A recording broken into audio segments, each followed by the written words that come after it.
दोस्तों नमस्कार, महेश सिंह का अभिवादन स्वीकार करिए। दोस्तों, जब पूरा देश स्वतंत्रता दिवस का पर्व मनाने की तैयारी कर रहा है, फतेहपुर जिले में पूरी तैयारियां चल रही हैं, तो दूसरी तरफ सीएमओ दफ्तर में डॉक्टरों ने मोर्चा खोल दिया। अपने ही अफसर के खिलाफ मोर्चा खोल दिया। सीएमओ यूबी सिंह के खिलाफ डॉक्टरों का हल्ला बोल काफी देर तक हल्ला बोल जारी रहा। हालांकि इस दौरान कोई भी डॉक्टर कैमरे के सामने बात करने के लिए आगे नहीं आया।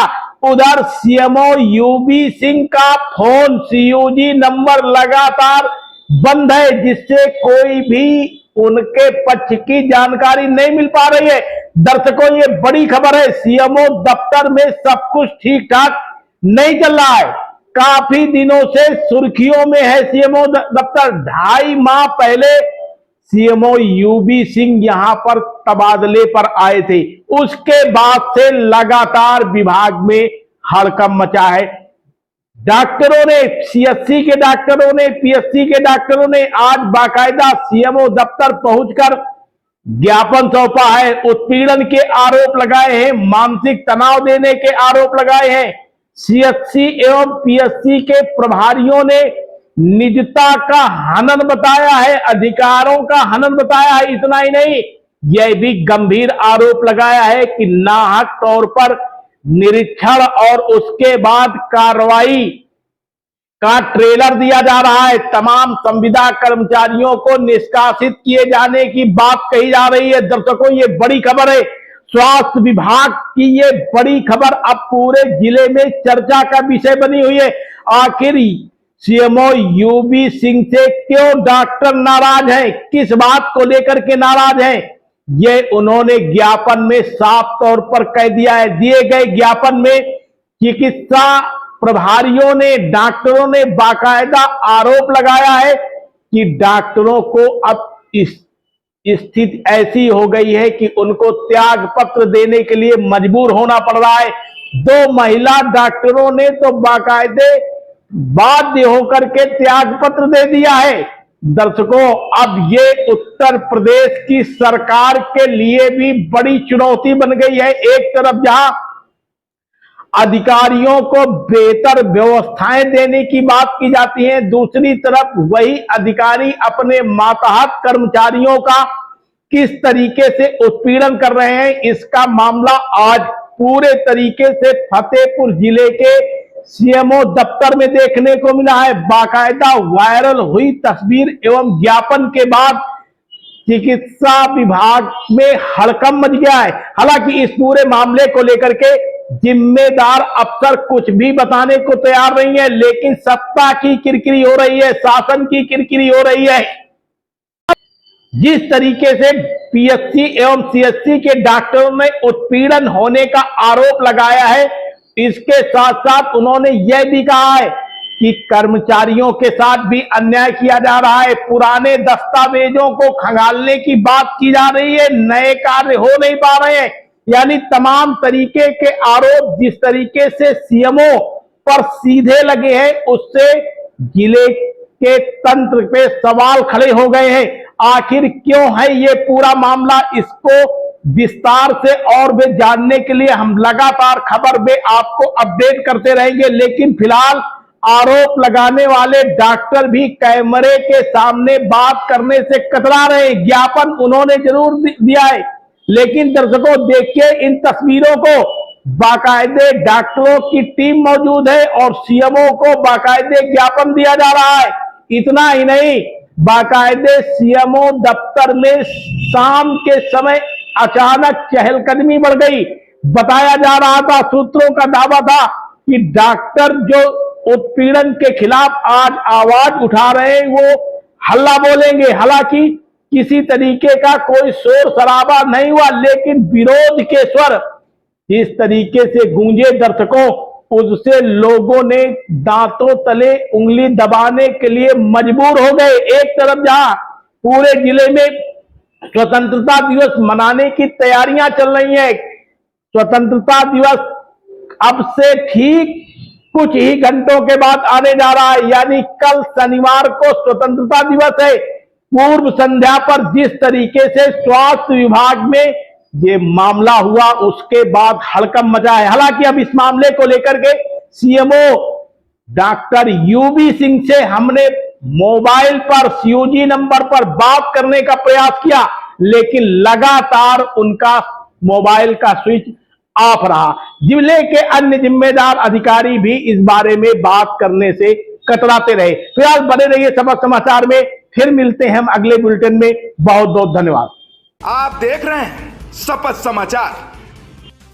उत्तर प्रदेश के मुख्यमंत्री योगी आदित्यनाथ ने आज विभाजन विभीषिका को याद करते हुए कहा कि इतिहास की गलतियों को दोहराया नहीं जाना चाहिए, लेकिन विपक्ष आज भी इतिहास की गलतियों को दोहराने का काम कर रहा है। लोगों को भेदभाव एवं जाति पात में बांटने का काम किया जा रहा है। इस दौरान उन्होंने अयोध्या के चंदा चोरी के मामले को लेकर के भी कहा कि सनातन द्रोही लगातार प्रचार कर रहे थे, जबकि सरकार जांच करवा रही थी। उन्होंने कहा कि अयोध्या का कायाकल्प हो रहा है, विकास कार्य तेजी से हो रहे हैं और यही बात विपक्ष को नागवार गुजर रही है। खबर को विस्तार से देखने से पहले चैनल को सब्सक्राइब एवं लाइक करिए।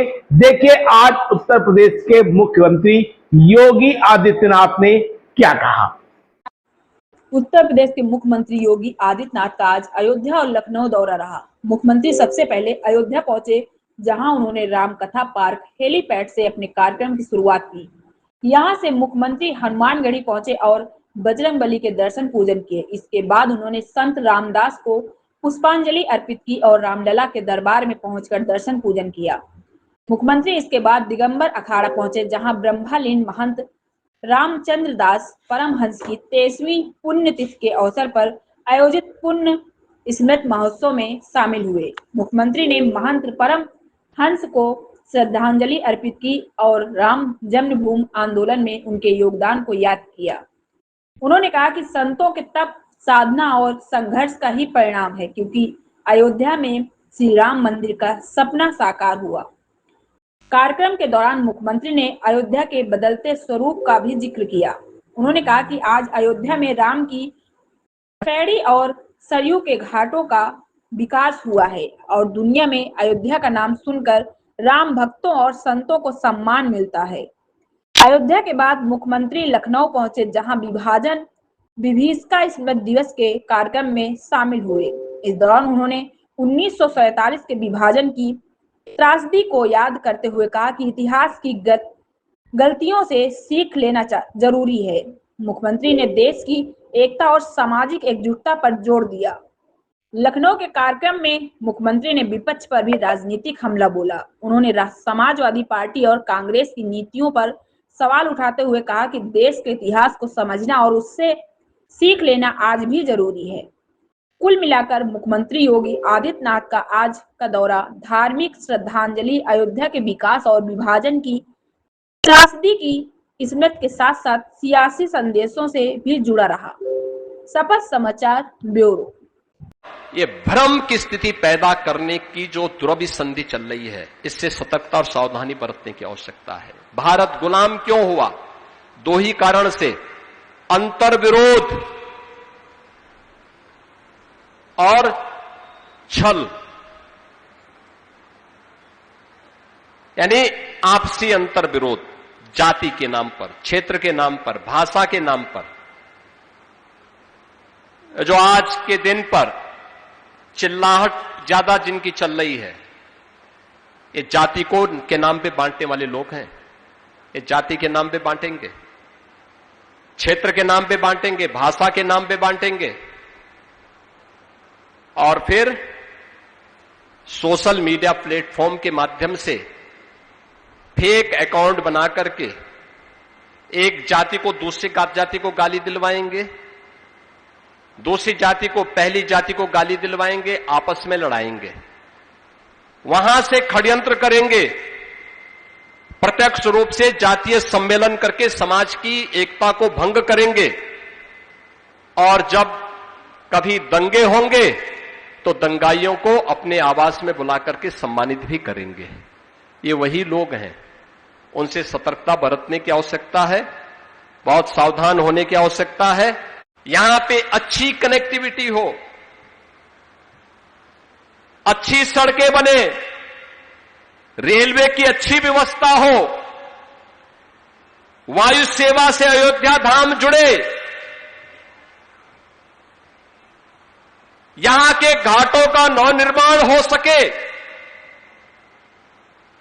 श्री राम जन्मभूमि पे उन पूज्य संतों का, उन पूज्य परंपरा का, जिस परंपरा ने वैष्णव परंपरा के साथ साथ संतों की परंपरा को दिग्दिगंग तक गुंजायमान किया था, उन सब का सम्मान हो।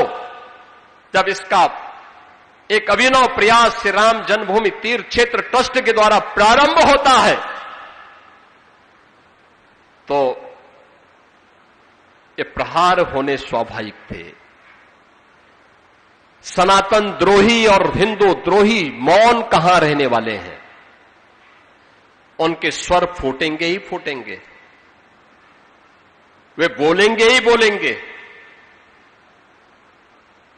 हम लोगों को भी कष्ट हुआ था घटना, जब चोरी की घटना सामने आई थी, लेकिन कार्रवाई के बाद इस पे विराम लगना चाहिए था। राम भक्तों ने मौन साधा, लेकिन रामद्रोही अयोध्या धाम को, श्री राम जन्मभूमि को और सनातन धर्म को अपमानित करने के लिए न केवल देश के अंदर वातावरण खराब कर रहे हैं, पूरी दुनिया के अंदर वातावरण खराब करके माहौल खराब करने का प्रयास कर रहे हैं। हम सबको इसके प्रति सतर्क होना होगा, इसके प्रति सजग होना होगा, अन्यथा आजादी की जो अधूरी ख्वाहिशें हैं, इसको लोग और कुंठित करने का कुत्सित प्रयास करेंगे। ये लड़ाई एक लंबी चलने वाली लड़ाई है, यहीं पे विराम लेने वाली नहीं है, और हम भी ठहरने वाले नहीं हैं। हम लोग भी ऐसा नहीं कि सत्ता के मद में हम लोग मौन हो जाएंगे। जो रामद्रोही होगा उससे अंतिम दम तक निपटेंगे और पूरी ताकत से उसका मुकाबला भी करेंगे। जो भी अयोध्या धाम और हमारे तीर्थों को अपमानित करेगा और सनातन द्रोही होगा, उससे हर प्रकार से निपटने की पूरी तैयारी होगी, पूरी मजबूती के साथ लड़ेंगे। और मुझे लगता है इन पूज्य संतों के प्रति, पूज्य परमहंस रामचंद्र दास जी महाराज के प्रति, उनकी पुण्यतिथि के अवसर पर उनकी स्मृति को नमन करना हमारा तभी सार्थक होगा, तभी उस पुण्य आत्मा को हम अपनी श्रद्धांजलि दे पाने के हकदार होंगे। अगर हमने पलायन का रास्ता अपनाया तो पलायन हमारी कायरता होगी, और कायरता नहीं बल्कि चुनौती का मुकाबला करने के लिए हम सबको खड़ा होना पड़ेगा। एकजुट होकर के इस लड़ाई को और मजबूती के साथ आगे बढ़ाने की आवश्यकता है। आप देख रहे हैं शपथ समाचार। दर्शकों नमस्कार, महेश सिंह का अभिवादन स्वीकार करिए। दर्शकों, झारखंड सरकार के खिलाफ आज अखिल भारतीय विद्यार्थी परिषद के कार्यकर्ताओं ने जोरदार प्रदर्शन किया। शहर के पटेल नगर इलाके में सद्बुद्धि यज्ञ किया, हवन किया। बाकायदे हवन के साथ साथ झारखंड की सरकार के खिलाफ नारेबाजी की। खबर को विस्तार से जानने से पहले चैनल को सब्सक्राइब एवं लाइक करना न भूलें और देखिए ये विस्तार से खबर।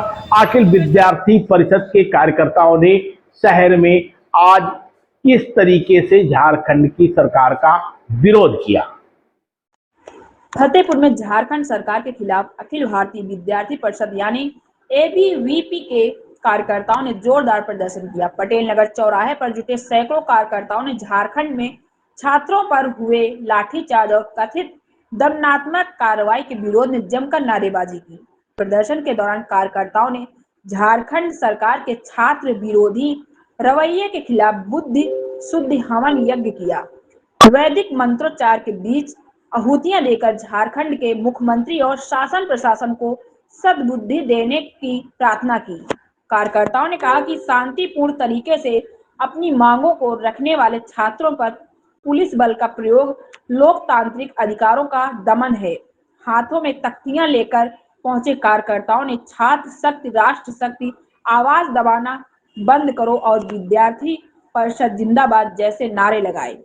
प्रदर्शन के बाद एबीवीपी कार्यकर्ताओं ने जिला अधिकारी के माध्यम से राष्ट्रपति को ज्ञापन भेजकर झारखंड सरकार के खिलाफ कार्रवाई की मांग की। एबीवीपी पदाधिकारियों का आरोप है कि झारखंड में जेपीएससी और जेएसएससी परीक्षाओं में भ्रष्टाचार, अनियमितताओं और पेपर लीक के विरोध में छात्र आंदोलन कर रहे थे, लेकिन पुलिस ने उन पर लाठीचार्ज किया। संगठन ने छात्रों पर दर्ज मुकदमों को वापस लेने और दंडात्मक कार्रवाई रोकने की मांग की है। कार्यकर्ताओं ने चेतावनी दी कि अगर उनकी मांगों पर जल्द कार्रवाई नहीं हुई तो देश भर में चरणबद्ध आंदोलन तेज किया जाएगा। कार्यक्रम का नेतृत्व एबीवीपी जिला संयोजक वेदांशी सिंह ने किया। इस दौरान संगठन के कई पदाधिकारी, छात्र छात्राएं और शहर के प्रबुद्ध लोग मौजूद रहे। शपथ समाचार ब्यूरो, फतेहपुर। आप देख रहे हैं शपथ समाचार।